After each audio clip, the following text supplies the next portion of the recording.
신인 작가의 데뷔 소설을 드라마화한 넷플릭스의 이례적인 선택. 한금, 금을 삼켜 죽는 형벌. 권력을 가진 자에게 가장 치욕스럽고도 어울리는 죽음. 시대적 배경의 진실과 함께 알아보는 이야기. 지금 시작합니다. 민씨상단은 한양 북촌에서도 손꼽히는 대저택을 중심으로 한 거상이었습니다. 조선 팔도 어디에도 민상단의 손길이 미치지 않는 곳이 없었죠. 이 상단은 반백년 전 민반유가 세운 것으로 그는 외동딸인 민현이, 즉 지금의 민씨 부인만을 남긴 채 일찍 세상을 떠났습니다. 그 결과 막대한 재산은 모두 민씨 부인의 손에 들어갔고, 조선의 장자상속 원칙에 따라 명목상의 상단주인은 사위인 심열국이지만 실권은 전혀 없었습니다. 권력의 실세인 민씨 부인의 결정은 이 집안에서 가장 중요한 결정이 되었습니다. 심열국은 이 기형적인 권력 구조를 뒤엎기 위해 야심찬 계획을 세웁니다. 명반 신분을 돈으로 사들이고 고가의 미술품 거래에 손을 댑니다. 왕의 아우인 한평대군을 뒷배로 삼으면서 민상단은 불붙듯 성장했습니다. 흉년이든 풍년이든 상관없이 돈은 끊임없이 굴러들어왔습니다. 상단의 본전은 벽돌로 쌓은 대문과 담장, 열채가 넘는 별채, 널찍한 호원과 깊은 우물까지 갖춘 대저택이었습니다. 지붕에는 연꽃무늬가 새겨진 둥근 끝 장식기와를 얹히고 문창살마다 모란 문양이 정교하게 새겨져 있었습니다. 심열국이 업무를 보는 집무제는 경비도 삼엄했습니다. 국법상 사병을 둘 수는 없었지만 민씨는 예외로 연무장을 두고 독자적인 보안 체계를 유지했습니다. 조선은 유교 중심의 사회로 상인의 신분은 최하층에 속하며 상업은 정부의 엄격한 통제 아래 운영되었습니다. 소설 속 민산당처럼 조선 팔도를 장악하는 거대한 상업 세력이 존재하기보다 실제로 상단은 조정의 허가를 받아 제한된 무역을 했고, 여성은 상속권이 없어 민씨 부인 같은 인물이 재산을 주는 일은 불가능했습니다. 이 제약은 심열국과 민씨 부인의 갈등을 이해하는 핵심 열쇠로 소설에서는 필수 요소가 됩니다. 제2의 방, 요함제는 음침한 부쪽 끝에 있습니다. 반면 홍랑의 방, 광명제는 동쪽에 자리 잡아 밝고 환한 등불이 가득합니다. 밤마다 풀벌레들이 불빛에 몰려들어 긴 겨울의 끝을 실감케 합니다. 제이는 시바지 소생으로 심열국의 외동딸이지만 자신이 아닌 제이의 어미를 진심으로 대하는 심열국으로 인해 민현이의 미움은 그대로 심제이에게 향합니다. 제이는 요함제의 따뜻한 기와 위에 누워 외로움을 달랩니다. 한편 민씨 부인은 광명제에서 아들 홍랑을 바라보며 미소 짓습니다. 무지개 홍의 발글랑. 8살 난 홍랑은 민씨 집안의 금조격 외아들이었습니다. 비단 옷에 고운 장신구를 걸치고 민씨 부인의 극진한 사랑을 받으며 자라납니다.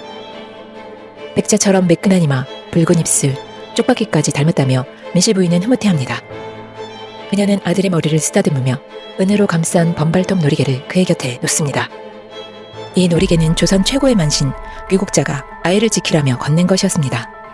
민씨 부인은 귀국자의 말을 마음에 새기고 이 놀이개가 반드시 아들을 지켜줄 거라 믿습니다. 귀국자는 백발이 성성한 영험한 무녀로 돈이나 권력으로 움직일 수 없는 신성한 존재였습니다. 그런 그녀가 민산단에 직접 찾아와 홍랑만을 위한 비책을 전한 것이었습니다.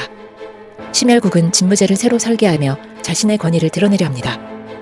참나무로 만든 긴 화랑을 두어 누구든 종종걸음으로 다가오게 하고 천장까지 닿는 거대한 창을 내 햇살이 쏟아지게 했습니다. 햇빛이 하도 강해 민씨 부인조차 눈을 찌푸리며 고개를 숙일 정도였습니다. 후원은 하얗게 빛나는 백석으로 갈고 청송으로 조경에 화려함을 더했습니다. 그러나 상단한 허드렛꾼들 사이에선 푸념이 끊이지 않았습니다. 이게 궁궐이야 뭐야? 심열국 어르신이 도낭이라도 되셨나? 한 인부가 투덜대자 청지기 윤영이 매섭게 쏘아붙입니다. 신소리 말고 일이나 해. 윤영은 노름으로 집과 절까지 날린 끝에 지금은 허드렛 일로 생계를 잇는 신세였습니다. 그때 을부가 커다란 광주리를 들고 나타납니다. 새참 들어요. 곡주 한 사발씩. 이야기는 입춘 무렵 민들레가 피어나는 뒷동산에서 시작합니다. 햇살이 따사로운 풀밭에서 쌀알처럼 하얀 얼굴의 홍랑은 누이를 따라다니며 깔깔댑니다. 홍랑의 색동저고리가 햇살에 반짝이고 징을박은 청록당에는 간단간단 발끝에서 춤을 춥니다. 그에 반해 달고 다른 광목 치마를 입고 까맣게 그을린 제이가 새총을 들고 철쭉가지를 휘두르며 개구쟁이 기질을 드러냅니다. 그녀가 손바닥을 동그랗게 부풀려 홍랑을 겁주자 홍랑은 누이를 피해 내달립니다. 부풀린 손모양이 어지간히도 큰 풀벌레를 잡은 게 분명해 보입니다. 하지만 정작 제이의 손 안엔 풀잎 하나뿐. 제이는 배꼽 잡고 웃고 홍랑은 찹쌀떡 같은 하얀 뺨을 실룩거리며 회다리를 휘적거리면서 앙탈을 부립니다. 이런 장난스러운 한때가 남매의 따뜻한 추억이 됩니다. 홍랑을 데리고 놀다 온 제이는 상처가 덜 나은 귀한 아드님을 꾀어냈다며 민씨 부인에게서 금종령을 받게 됩니다. 유함제에 갇혀있는 제이에게 홍랑은 자신 때문에 누이가 혼난 걸 미안해하며 번발톱 놀이개를 건넵니다. 누이가 좋아하는 남산 홍동백꽃 한아름 꺾어올게 어린 목소리로 한 약속은 풋풋하면서도 진지했습니다. 사면에 기린과 사슴문양으로 장식된 화려한 가마가 안채 중문을 넘어 들어옵니다. 붉은 띠를 맨 6가마꾼이 물불 끓고 가마를 내리자 금박 당해를 입은 민씨 부인이 부축을 받으며 천천히 내려섭니다. 10살 소녀처럼 조심스러운 움직임. 그러나 얼굴엔 깊은 피로가 드리워져 있었습니다. 마당에 어지럽게 쌓인 흙과 독을 보자마자 얼굴을 찡그리며 버럭 화를 냅니다. 이게 뭐야? 왜 이렇게 어수선해? 을부가 허겁지겁 달려와 왼손을 오른손으로 붙잡고 고개를 조아립니다. 마마님 벌써 오셨어요? 곧 치우겠습니다. 하지만 민씨 부인의 관심은 오직 홍랑에게 있습니다. 내 아드님은 어딨나? 그 순간 마당이 술렁입니다. 홍랑이 사라졌다는 소식이 전해지자 민씨 부인은 순간 다리에 힘이 풀리듯 심혈국에 품에 기대고 곧장 제이를 보자마자 그 뺨을 세차게 후려칩니다. 그 심한 것, 아드님이 사라진 줄도 모르고 빈둥거렸어. 금종령은 어머니께서 내리셨잖아요. 제이는 떨리는 목소리로 맞섭니다. 그녀의 말은 민씨 부인에겐 들리지 않습니다. 그저 놀이개를 움켜쥔 제이의 손만이 그녀의 눈에 들어올 뿐입니다. 감히 이 귀한 물건을 훔쳤어. 훔친 거 아니에요. 홍랑이 맡긴 거예요. 거짓말, 네가 홍랑을 위험한 산길로 내몰았어. 민씨 부인은 제이의 머리채를 잡아채며 분노를 폭발시킵니다. 심혈국이 서둘러 말립니다. 진정하시오. 조선까지 사람을 보냈으니 곧 찾을 겁니다. 하지만 민씨 부인은 더 이상 이성적이지 않습니다. 그녀는 제이를 향해 저주를 퍼붓습니다. 밤에 태어난 흉신, 이 집안을 망치려 드는구나. 제이는 아픔을 삼키며 손에 쥔 번발톱 놀이개를 더욱 꼭 쥡니다. 홍랑이 무사히 돌아오길 바라는 마음 하나로 이성을 잃은 어머니의 매질 앞에 무력하게 서 있을 뿐입니다. 제이는 그 놀이개를 가슴에 품은 채 어머니의 감금과 매질 속에서 점점 지쳐갑니다. 홍랑의 실종 직후 민씨 부인은 조선 최고의 만신 귀국자를 찾기 위해 거금을 쏟아부었습니다. 하지만 귀국자는 자취를 감춘 지 5월이었습니다. 대신 한양의 사주쟁이, 풍수사, 주술사들이 상단에 몰려들지만 하나같이 홍랑은 이미 망자라고 단언하며 민씨 부인의 노여움을 샀습니다. 결국 민씨 부인은 마지막 희망을 걸고 감나무골의 어린 무당을 불러들입니다. 상단 안 진무제 마당은 곧 큰 굿 준비로 분주해졌습니다.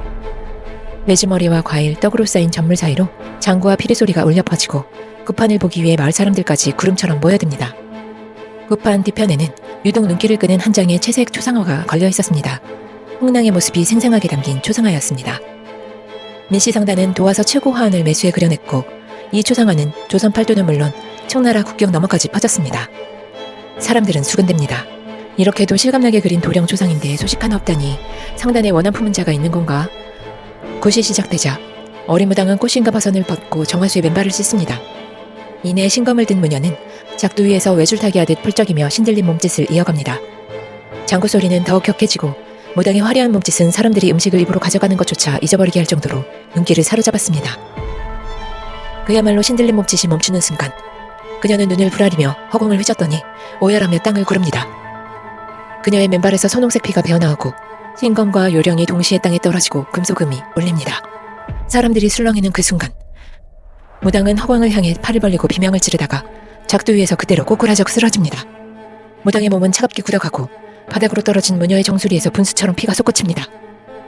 누구도 그녀를 일으키지 못했고 곧 숨이 멎었습니다. 그 순간 아무 바람도 없던 마당 한복판에서 홍랑의 초상화가 바람에 쓸려가듯 펄럭이며 휘청입니다. 잔치 같던 마당은 순식간에 아수라장이 되고 사람들은 귀신이 들었다, 악령이다라고 외치며 뿔뿔이 흩어집니다. 민씨 부인은 초상화 앞에 주저앉아 피투성이 무당을 응시하며 말도 잊은 채 떨고 있을 뿐이었습니다.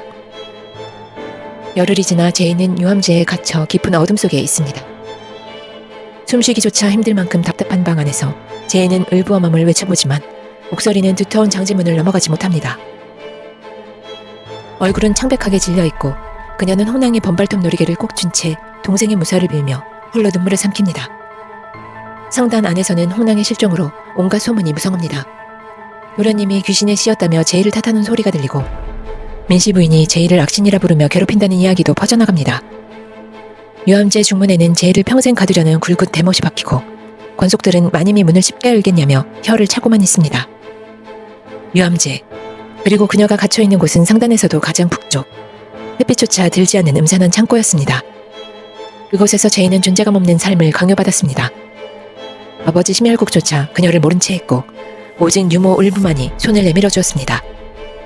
제이가 갇힌 어두운 방은 무덤처럼 숨막히는 곳이었습니다. 한밤중 제이는 공포를 몰아내려 애쓰며 타령을 흥얼거립니다. 하지만 소름 끼치는 침묵 속에서 그 노랫소리마저 점점 작아집니다. 갑자기 평소 순했던 강아지 황희가 허공을 향해 맹렬히 짖기 시작합니다. 흥포하게 변한 황희가 털을 곤두세우자 제이는 가슴을 부여잡고 숨을 몰아쉽니다. 어둠 속에서 손을 휘저으며 누울 자리를 찾다가 우당탕 사기 그릇이 바닥에 떨어지는 소리가 납니다. 그 소리에 유모 울부가 허겁지겁 달려옵니다. 아가씨, 왔어요. 부스스한 머리에 문을 반쯤 감은 일부는 기름통을 들고 유등을 밝혀 방 안을 푸르스름한 빛으로 채웁니다. 제이는 송아지처럼 눈만 껌뻑이며 주변을 응시합니다. 그녀의 얼굴에는 멍자국이 선명했습니다. 어머니 민씨 부인의 매질과 감금, 그리고 동생 홍랑을 잃은 죄책감이 그녀를 짓누르고 있었습니다. 울부는 조심스레 제이의 눈썹을 쓰다듬으며 말합니다. 분한 거 서운한 거 다 털어내요. 고로샘을 마셔요. 그러곤 문지방에 방울을 달아놓으며 이상하다 싶으면 끈을 당겨요. 내가 득달같이 달려올게요. 라며 웃음을 보입니다. 방을 나서며 울부는 농담처럼 말하죠. 도깨비가 깨춤춰도 이 방은 깨지지 않을 거예요. 홀로 남은 제이는 번발톱 놀이개를 바라봅니다. 남산 동백꽃 꺾어올 때까지 맡아줘. 홍랑이 그렇게 말하며 준 소중한 물건입니다. 그러나 홍랑은 감감무소식이고 제이는 죄책감에 시달립니다. 결국 그녀는 청자등잔에 불꽃에 손바닥을 갖다 댑니다. 지글거리는 고통 속에서 홍랑이 살아서 돌아오게 해주세요. 제이는 그렇게 눈물을 흘립니다. 한편 심열국은 홍랑을 찾기 위해 도성 구석구석을 뒤집니다. 민씨 부인은 아들 홍랑을 찾기 위해 조선팔도 모든 마을에 그의 얼굴 그림을 붙이고 현상금까지 내걸었지만 끝내 홍랑은 돌아오지 않았습니다. 결국 무당을 불러 굿을 버렸으나 무당마저 국도중 세상을 떠나는 불운을 겪었습니다. 그럼에도 포기하지 않은 민씨 부인은 사람 찾는 전문가 도깨라는 이름의 추노꾼에게 홍랑 찾기를 의뢰합니다. 진무지에 들어선 심열국은 초조한 기색을 감추지 못한 채 도끼 앞에 백단자 주머니를 던졌습니다. 은귀가 묵직하게 굴러떨어지자 도깨는 툴툴대며 이게 뭐예요? 똥값으로 절 보내려고? 라며 툴툴거렸습니다.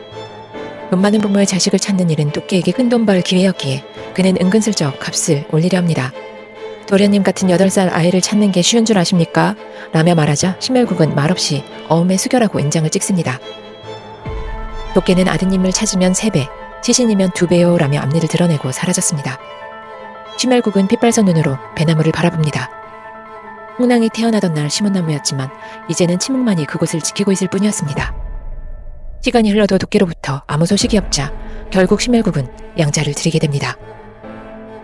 심열국은 한평대군의 별소로 향합니다. 모든 권력 싸움의 배후에는 한평대군이 있었습니다. 정치에는 무관심한 듯 보였으나 예술과 학문에만 몰두하는 척하며 민단주와 칭분을 쌓았고 민상단이 예술품거리의 중심이 된 것은 철저히 서로의 이득을 위한 계산된 행보였습니다. 심열국은 한평대군을 뒷배로 삼아 돈을 벌고 권력을 키워 민씨 부인이 장악한 상단의 실질 권력을 빼앗으려 했습니다. 한평대군의 사랑채에는 나비가 가득했습니다. 모시나비, 표범나비, 사양제나비가 방안을 자유롭게 날아다니고 대군은 생지수염으로 만든 붓으로 나비의 날개와 더듬이를 정밀하게 그려냈습니다. 흰 비단 위에 펼쳐진 그의 그림은 흠잡을 데 없이 완벽했습니다. 대군은 심열국을 보며 웃으며 말했습니다. 자네 덕분에 그림 그리는 재미가 더 커졌네. 심열국은 귀한 폐분한료를 내밀며 답했습니다. 소품이 손상되지 않게 표구를 잘 부탁하오. 대군의 예술적 안목과 심열국의 거래는 상단을 키운 원동력이었고 심열국은 이를 통해 고급 단골과 명작을 손에 넣을 수 있었습니다. 실제 조선시대의 상단은 조정의 엄격한 규제 아래 운영되었으며 민상단처럼 독립적이고 거대한 세력은 존재하기 어려웠습니다. 상인은 신분제 하위계층으로 양반과의 결탁은 드물었지만 일부 부유한 상인은 권력자와 연줄을 맺어 세를 확장했습니다. 심열국이 사위로 상단을 장악한 설정은 상속법의 현실을 반영하지만 그의 야망과 미술품 거래는 소설적 필요였습니다. 실제 상단은 주로 곡물과 식물무역에 집중했으며 미술품 거래는 제한적이었습니다. 상단은 홍랑의 실종으로 소문이 무성합니다. 도련님이 귀신에 씌었다며 제이를 탓하는 소리도 들리고 민씨 부인이 제이를 악신이라 여기며 괴롭힌다는 이야기가 퍼집니다. 심열국은 유암제 중문에 대못을 박아 제이를 가두고 식솔들은 마님이 쉽게 문을 열겠냐며 혀를 찹니다. 심열국의 수하인 공집사는 그의 뺨을 맞고도 충성스럽게 심열국을 따릅니다. 진무대 대청에 홀로 앉은 심열국은 배나무를 물끄러미 바라보며 홍랑이 태어나던 날 심은 배나무의 꽃봉오리가 피어나더니 흰 꽃잎이 흐물흐물 떨어지고 잎은 붉게 물들어 낙엽이 집니다. 백로가 지나고 상고대가 맺힌 가지가 서늘한 겨울을 알립니다. 홍랑을 찾기 위해 돈과 사람을 풀었지만 도깨에게서는 아무런 소식이 없었습니다. 폭설이 내리는 막새골 자드락길은 눈발에 경계마저 흐릿해지고 심혈국은 너구리털 조끼를 걸치고 눈길을 따라 걷습니다. 뒤에는 늘 따라다니는 방지영과 오늘은 새 얼굴 하나가 더 있습니다. 그 새 얼굴은 비쩍 마른 소년, 무진입니다. 남루한 무명옷을 깨끗이 빨고 새 집신을 신었지만 그의 눈엔 원망이 없습니다. 가난한 생부가 그를 민시상단에 팔았고 무진은 그 사실을 알면서도 묵묵히 따릅니다. 진무제를 들어서며 무진은 쭈뼛쭈뼛 서한 앞에 앉아 심혈국 뒤에 걸린 장검을 홀린 듯 바라봅니다. 심혈국은 가보인 사인검을 꺼내 보여주며 묻습니다. 이걸 아느냐? 무진은 서책에서 읽은 적이 있습니다. 라고 눈을 반짝입니다. 사인검은 인년, 인월, 인일, 인시에 재련한 상서로운 보물로 4마리 범의 기운이 깃들었다고 전해집니다. 칼집을 열자 북두칠성이 장식된 칼날이 번뜩이고 무진은 감탄하며 손끝으로 서슬을 만져봅니다. 나느냐? 라고 묻자 제가 감히 어떻게? 라고 답하는 무진에게 심혈국은 말합니다. 함을 내거라. 어미도 없고 아비도 난동부릴 깜냥이 없어 보여 너를 택했다. 돈이 많으면 사기꾼과 화병꾼이 꼬이지. 이거 하나만 명심해라. 돈이 되면 사귀고 아니면 절교해라. 이에 무진은 묻습니다. 돈이 많은 것을 알아보는 방도는 무엇입니까? 심혈국이 답합니다.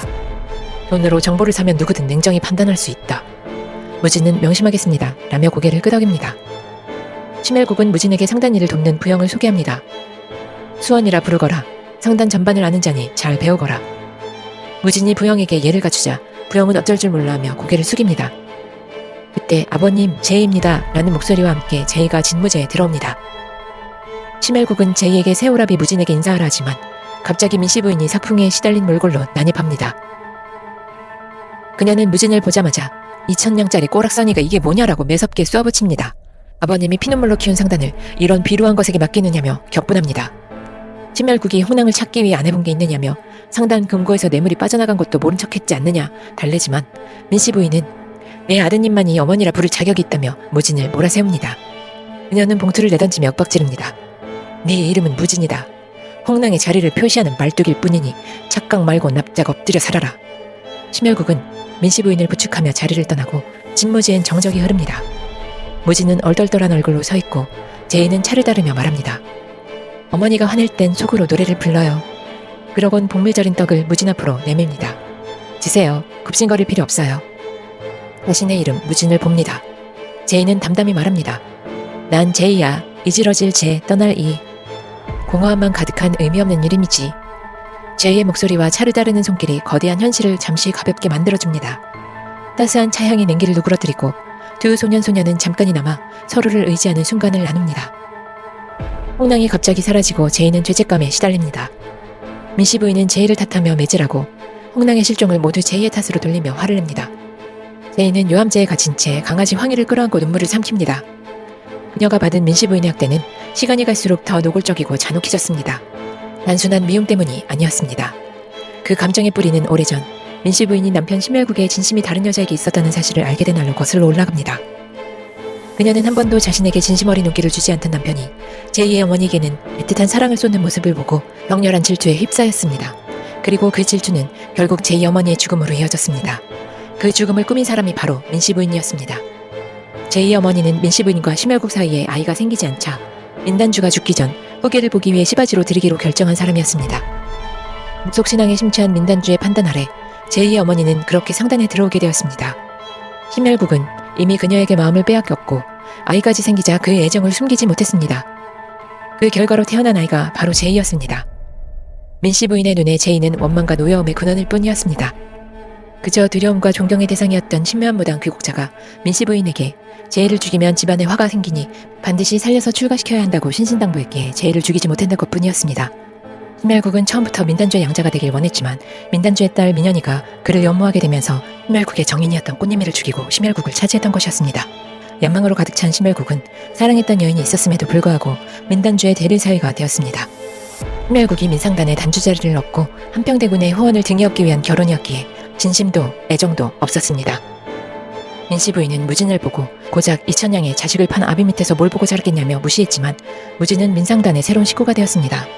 그리고 천덕꾸러기 취급을 받아온 제이와 서로 아픔을 공유하며 가까워졌습니다. 그리하여 사춘기 무진의 마음속에는 제이를 향한 연모가 싹트기 시작했습니다.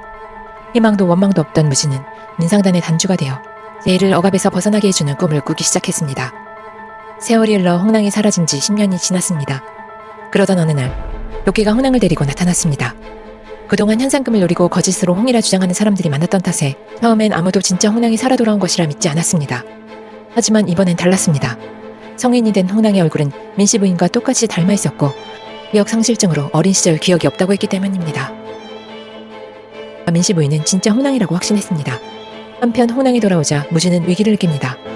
귀국자가 지어준 무진의 이름처럼 무진은 심혈국에게 버림받을 때 귀국자에게 이름 뜻대로 아무것도 아닌 듯 살아야 한다고 충고받았습니다. 하지만 무진의 마음속에는 이미 제이를 향한 감정이 깊게 자리 잡아 아무것도 아닌 존재일 수 없게 되었습니다. 그래서 무진은 상단에서 내쳐지는 것보다 제이가 홍랑에게 따뜻하게 대하는 모습을 보는 것이 더 마음 아팠습니다. 자연스럽게 제이, 홍랑 그리고 무진 사이의 삼각관계는 점점 더 깊은 감정의 골을 만들어갑니다. 여기서부터 스포가 될 수 있으니 원치 않으시는 분은 재생을 종료해 주시기 바랍니다. 한평대군은 아이들의 등에 그림을 그리기 위해 피부가 하얀 남자아이들을 몰래 잡아들였습니다. 그림 하나를 완성하려면 최소 2년이 걸렸고 이 고통스러운 과정을 견디지 못해 도망친 아이들은 불구가 되거나 장님이 되고 혀를 자르기도 했습니다. 쓸모가 없게 된 아이들은 근처 대나무 숲에 묻혀버렸습니다. 사실 10년 만에 나타난 홍랑은 과거 심혈국에게 붙잡혀 한평대군에게 끌려간 그 아이였습니다. 그런데 한평대군이 그렇게 많은 남자아이들을 납치할 수 있었던 이유는 심혈국이 아이들을 잡아 넘겨주었기 때문이었습니다. 홍랑의 등에 한평대군의 그림이 새겨져 있었습니다. 숨겨져 있던 비밀들이 하나둘 밝혀지면서 심혈국의 옛 정인이었던 송월이라는 기생이 등장합니다. 본명은 꽃님이. 꽃님은 자신을 버리고 민씨 부인을 택한 심혈국을 증오하며 복수심을 키워왔습니다. 그러던 중 우연히 홍랑과 꼭 닮은 아이를 만나게 되었고 그 아이는 이미 상처로 사경을 헤매고 있었습니다. 꽃님은 그 아이를 아들처럼 거두었고 그 아이는 자라서 송월의 복수를 위해 살수 집단 검계에 들어갔습니다. 각자 홍랑의 본명은 쥐똥이로 노비 신분이었습니다.